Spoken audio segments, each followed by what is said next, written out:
Hello friends. कभी कभी universe खुद एक पैगाम भेजती है ऐसे वक्त पर जब दिल भटक रहा होता है।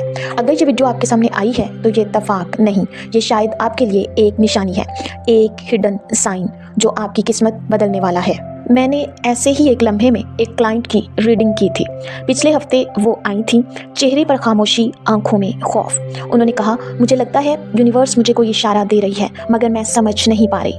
मैंने उनके लिए एक रीडिंग की और द मून कार्ड निकला। मैंने कहा, ये कार्ड दिल और दिमाग के बीच की खामोश जंग को जाहिर करता है।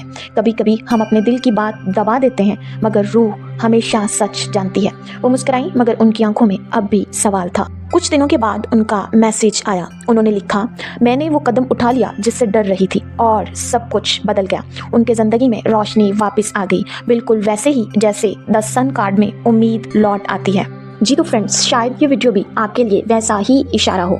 कभी कभी हमें सिर्फ एक छोटा सा यकीन चाहिए होता है और पूरी कायनात हमारी मदद के लिए तैयार हो जाती है। अगर आप भी किसी फैसले, रिश्ते या उलझन में हैं तो ये पैगाम आपके लिए है। अपनी पर्सनल डेस्टिनी रीडिंग के लिए बायो में मौजूद व्हाट्सएप नंबर पर क्लिक करें या DM करें रीड मी, क्योंकि कभी कभी एक रीडिंग पूरी जिंदगी बदल देती है।